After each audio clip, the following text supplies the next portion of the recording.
Lep dober dan, gost današnjega nedeljskega klepeta je Logatčan Jure Maček. Jure, dober dan, dobrodošli. Živjo! Živjo. Kako smo? V redu in veseli, ne, ker ste si vzeli čas. Ja, Jure, kot član skupine Joker Out v teh dneh, tednih zelo zaseden. Skladbo Carpe Diem boste maja zastopali Slovenijo na evrovizijskem tekmovanju v Liverpoolu. Jure, pred takimi prelomnicami ne si sploh ne predstavljam, koliko občinstva je to. Kaj treme? Je treme, seveda, ja. Ampak mislim, da pozitivne, pa mogoče se zdaj še ne zavedamo, kaj nas čaka. Tole, ko smo imeli tole oddajo za RTV, ko smo predstavili komad, preden smo jo gledali 1 urco, prej smo bili vsi zelo živčni. Polk je šlo to mimo, nekako so se živčki polegali, ampak jaz mislim, da kakšna zadnja pol meseca, po moje, bojo pa kar živčki delali, ja. Bo pa ta nastop absolutno dobra podlaga, recimo za Stožice potem, ne? Bo, ampak čeprav po drugi strani se to res razlikuje, ker Evrovizija je bolj šov, ne igramo live, samo vokali so v živo. To se pravi, moramo bolj na kamero igrati kakor ljudem. V Stocah bo to drugače, tam delamo na zvoku, na šovu. Tam bomo tudi imeli 2-urni šov, na Evroviziji imaš tiste 3 minute, ki jih lahko izkoristiš. Tako da mislim, da bo to čisto drugačno. Bo pa neka lepa odskočna deska za naprej, no. Upam. Kot ste rekli, delaš bolj na kamero, ne? A vas kdo te uči? Ne. Ne? Mislim, to imaš ali pa nimaš, ne. Aha. Sej pol neke detajle se mogoče, čeprav to je bolj režija pol že, ampak mislim, da važno je to, da imamo mi super energijo v bendu, da smo povezani, da se to čuti, no, na kameri. Vežbati pa ne vem, če lahko to vežbaš, no. Ne se misli, recimo, da imate v svoji ekipi še kakšnega svetovalca, ne, pa Mislim, za imamo- odnose z javnostmi, pa kako se nasmejati v kamero, pa kaj povedati, pa... Ljudi v ekipi imamo, našega producenta, pa videoproducenta in tako dalje, ampak nam noben ne daje nekih nasvetov, kako pogledati v kamero, nekaj, no. Mislim, da imamo to v sebi. Ja, in seveda tradicionalno slovensko, ne, smo se razdelili, enim je vaša pesem odlična, drugim ne, enim je fajn, da ni Eme, drugi pogrešajo Emo. Berete ta mnenja, recimo, pa vas tudi kritike o sebi, pa vas lahko prizadenejo ali pa nasprotno? Jaz moram reči, da grem kar prebrati, ja. Pa mi je zelo zanimivo to brati, zelo smešen, sploh kakšne slovenske komentarje. Ampak ne, nas ne prizadene, ker vemo, kaj delamo in za tem stojimo, tako da si vse skupaj to malo z rezervo jemljemo, no, ampak je pa lepo slišati tako negativne kot pozitivne kritike. Mogoče pa najdeš nekaj v negativni kritiki, ki pa mogoče malo res pa pogledaš na to stvar malo drugače pol. Zakaj ste prej rekli, da bo recimo ta Eurosong lahko tudi odskočna deska? Ja, gleda... To gleda več kot 160 milijonov ljudi. In računamo na tujino, no. Že zdaj letos smo začeli na Balkan malo pritiskati, šli bi še dlje, ker Slovenijo smo letos s Stožicem bomo nekako dosegali vrh, imamo pa veliko energije še, ki lahko vložimo naprej in upam, da nam rata, no. Že uvodoma sem rekla, da ste res zasedeni in da smo zato strašno veseli, da smo vas dobili. 11. maja, ne, se začne Eurosong. Kam Tako, pa 9, vse? 11, 13, ja. Ja, 13. vas gledam absolutno v Tako, finalu. tako. Ja, kam vas bo potvodila še do takrat? Do takrat smo mi po Evropi bomo malo potovali po nekih pre-eventih evrovizijskih. Gremo v Madrid, Barcelona, Amsterdam, Varšava, London, kjer smo predstavili. Vmes bomo snovali nastop, režijo in pa tako nekaj ta 2 meseca mimo, no. Res gre hitro. Gre hitro, ne? Ja, zelo. Kadar se dogaja. Je pesem Carpe Diem tudi nastala hitro? Je nastala hitro, ja. Mislim, predvsem, mi smo se lotili v bistvu te pesmi tako kot drugega albuma. Imamo naš prostor v Ljubljani, kjer se redno dobivamo. Imamo en kavček gor, inštrumente spodaj. In smo se lotili z akustično kitaro na kavčku. In ko smo enkrat najdeli akorde in ko je Bojan zapel ta pravo refrensko melodijo, smo rekli, to posnem, to je to. In smo se premaknili za inštrumente in v bistvu zelo, zelo hitro posneli nek demo, ki je bil že na nekem konkretnem nivoju. In pol mislim, da smo bili vsi za, da to nadaljujemo in da ne gremo na drugo idejo.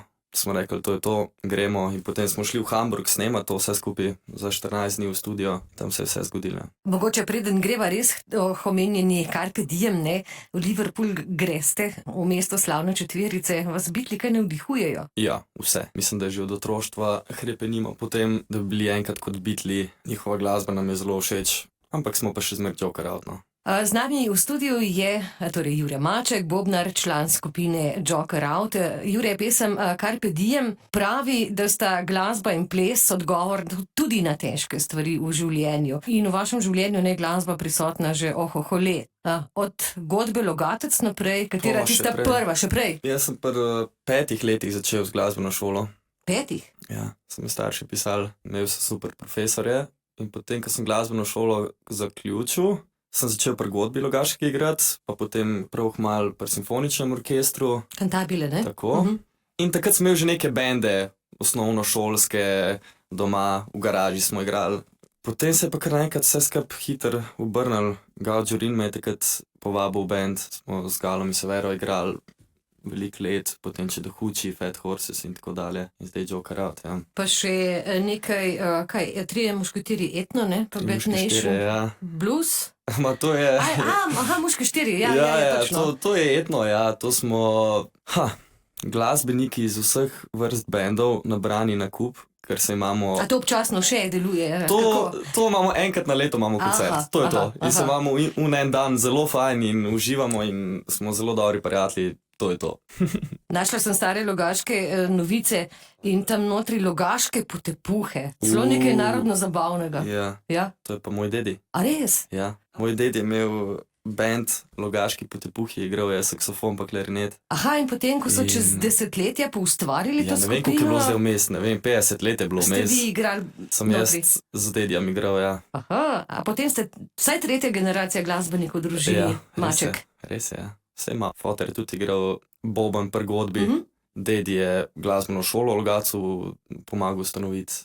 Takrat saksofonist edini v Logatcu, mislim, ki je poučeval. Klarinetist. Tako da ja, neke korenine imam, no, očitno. Očitno.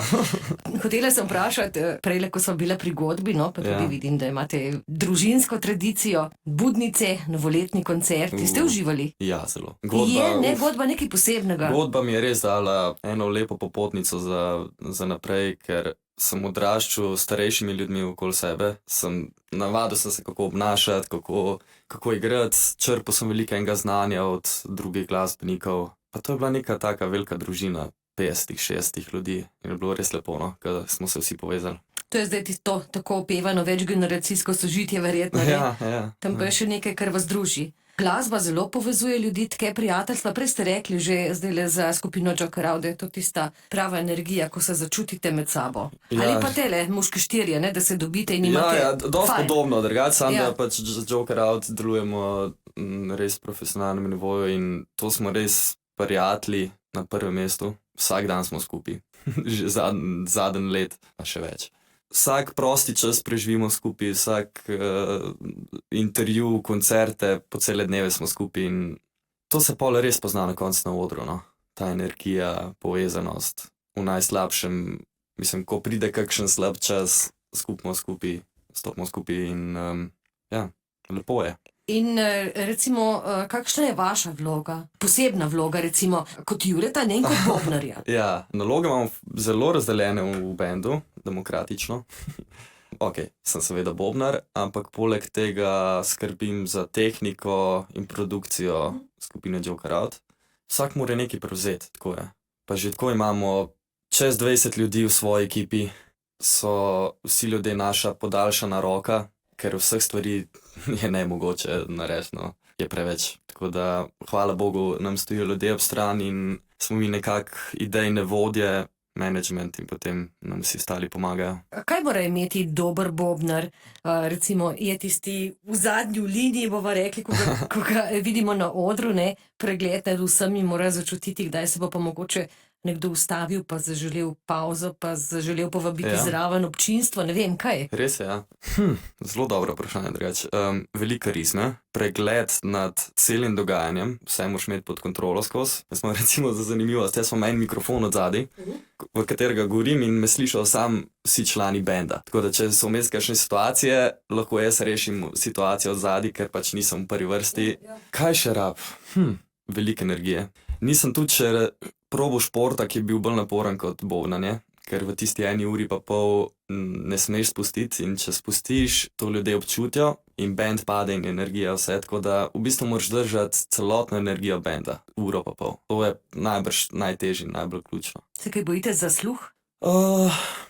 To je že njim, v garaže, v katerih smo igrali in nabijali, tako da upam, da si niso uničili, ampak drugače pa mislim, da je tehnologija zdaj že na takim nivoju, uporabljamo slušalke, da imamo pod kontrolo. No. Tako, Jure Maček, greva k glasbi. Dire Straits ste izbrali, Walk of Life, težko ste izbrali, očitno imate radi glasbo. Veliko glasbe. Veliko glasbe in to je pesem, s katero, mislim, spomnim sem, ko je oči sesal doma, jaz sem si bobne v dnevno sobo prinesel, navil zvočnike do konca in zraven igral ob tem komadu, tako da, evo, iz otroštva. Jure Maček bo še nekaj minut z nami. Jure, toliko let, ne, ste že v glasbi, pri 5 ste rekli, ste šli v glasbeno šolo, a je treba še vedno veliko vaditi? Ko bi le. Ja, seveda je treba, skozi je treba vežbati, drugače, kakor en teden ne igraš, par dni si že ven s forme in se to pozna. Je pa res, da imamo toliko ostalih stvari, da kdaj res ni časa vežbati, ker bi rekel, da je recimo vsega časa, ki ga porabimo v Joker Out, je 20% muska, vse ostalo je... In tukaj se verjetno ne kaže ta kvaliteta odnosov, da se ujamete tudi, če... Ja, mislim, toliko sem dal že benda zdaj čez, da sem res pogruntal, koliko enih stvari se more poklapati, da to res uspe in pri nas očitno nekaj štima, no. Se ne vem, leto nazaj so se vam zgodili Joker Out, kako je prišlo do tega? 2 let nazaj, ja. Zgodilo se je tako, da oni so imeli že prvi album posnet in je prišla korona in vmes so še enkrat poslušali in so rekli, da bi pol plate na novo posneli bobne. In takrat so potem začeli nakoli sklicati in nekako prišli do mene. Me je Bojan poklical, če bi prišel posnet pol plate. Sem rekel, zakaj pa ne. Smo se dobili na vajah in smo čisto spremenili aranžmaje, vse je bilo drugače. Očitno jim je bilo to všeč. Jaz sem posnel komade in kakšen pol meseca, mesec zatem so bili fante, da bi prišel band. In pol, ja, po dolgem razmisleku sem rekel, ja, no. Ker ste morali zamenjati, ne, verjetno, ja, takrat skupino. Jaz sem imel takrat, mislim, da 8 rednih bendov. Aha, okej. Ja. Pa še na RTV sem delal in še faks sem imel takrat, tako da sem vedel, da je to lahko ena velika stvar, nisem bil pa siguran, sem pripravljen zdaj vse pustiti, pa iti 100% v to, ne, pa sem se odločil, da grem, ni mi žal, no. 100%, recimo, verjetno ne od danes do jutri, zdaj, ko ste šli 100% v to računate na dolgoletno kariero, ne? Si mislim. Sigurno, ja. Mislim, da smo zdaj zastavili stvari že tako, da je vsem jasno, da hočemo živeti od tega in obstati na glasbeni sceni, ker nas to zelo veseli in uživamo. Ne vem, drugače sploh kaj bi počel, no, če ne bi bil glasbenik. No, snemo bi, ampak najbrž ne bi toliko užival. Pa imate, Jure, koga, ki vas bo, če bo šlo predaleč, ne, spet malce dal na trda tla, malo prizemljiv bo v rekla. Najbrž publika, no, ampak ne. Mislim, imamo super prijatelje okoli sebe, ki mislim, da nam znajo... No, tako, da se vam bo nekdo upal povedati, ne, Jure? Ja, mislim, da nam vsi upajo povedati, no, ampak mislim, da imam tudi mi en zdrav razum, kaj je fajn in kaj ne, tako da upam, da bomo prav ravnali. Mogoče vam bo to povedal tudi vaš oče Mitja. Predstavljam si tudi svojevrsten zgled, ne? Rekli ste tudi glasbenik, tudi bobnar, tudi pri Logaški godbi bil in pa še TV snemalec. Tudi vi ste še ali pa bili snemalec, kako je zdaj s tem? Še pridem kaj, no, poredko, ampak za gušt še pridem kaj posnet, z največjim veseljem. Ja, oče mi je res gled, ja, nekdaj bil in sem srečen, da ga imam in da počne to, kar počne. Ampak grem premalokrat na kosilo domov, da mu bi to povedal. No, upam pa, da je zdaj le slišal. Potem pomaga, ne pametuje. Ne, nič ne pametuje. Mer so mi starši starali ob strani in sem zelo, zelo hvaležen za to, ker glasbena pot ni lahka. Toliko let moraš vlagati v to, da se mogoče pol nekaj zgodi, da mrzkdo odneha že prej, no. In najbrž bi tudi jasno, če ne bi imel take podpore pri starših. Ampak recimo, če se vam ne bi zgodilo, kar se vam je, ne, pa vseeno ste res nekaj let od 5. leta dalje veliko vlagali v glasbo, verjetno vseeno na osebnem nivoju vam je glasba nekaj že dala, nekaj že pustila, tudi brez nekega velikega uspeha. Ja, zelo veliko. Kaj da človeku glasba? To je način življenja, ne vem. Ne vem, če kdo to sploh lahko razume, če ni glasbenik, ker živiš za te momente na odru, živiš za to glasbeno igro, skupinsko igro večjih ljudi. Mislim, to je kot nek sanjski poklic, no.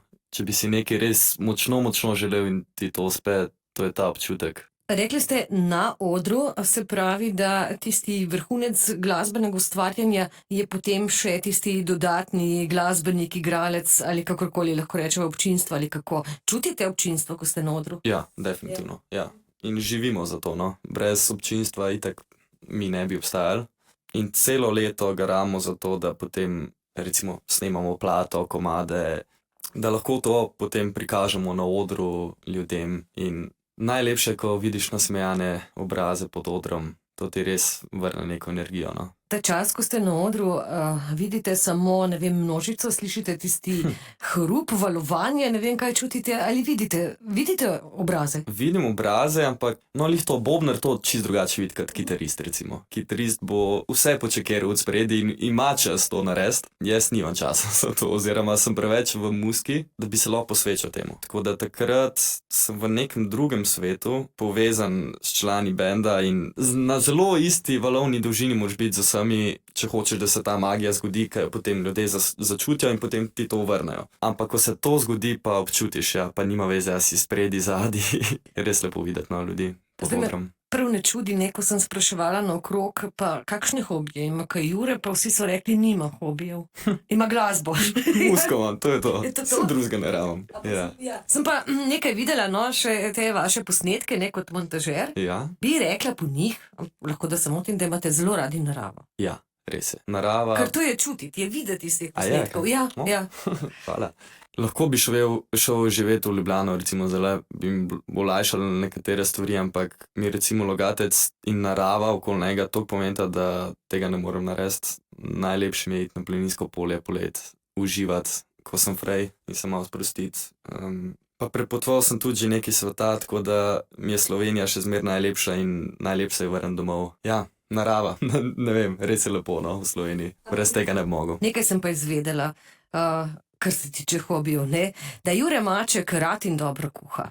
To pa, za prijatelje, za vse, ki so poleg mene, sam zase ne, no. Mislim, če sem sam doma, no, to se mi res ne da, ampak za vse ostale pa res rad kuham. Pa se mi da mi še kar gre, no. Tako povabite na kakšno tematsko kosilo ali večerjo ali kako? Ne, ker ponovadi, ko sem frej, samo spim doma in pospravljam, ker drugače ni časa za to. Ampak ko pa gremo recimo z bendom nekam skup na vdih ali pa na neke intenzivne vaje ali pa v studio, sem pa ponovadi jaz prvi, ja, ki bo poprijel za kuhalnico in nekaj skuhal, no. Najraje pa kaj skuhate? Žar, kakšni dobri stejki. Ja. Velja. Jure Maček, hvala, ker ste si vzeli čas, ker Hvala ste vam. prišli v naš studio. Mi bomo držali pesti ne samo od 9. maja naprej, ampak res vsa ta leta, kolikor si želite, da bi trajala ta vaša kariera, koliko ste rekli, 20-30 let. 20 let, ja. Držimo pesti, da bo res uspešna. Hvala lepa.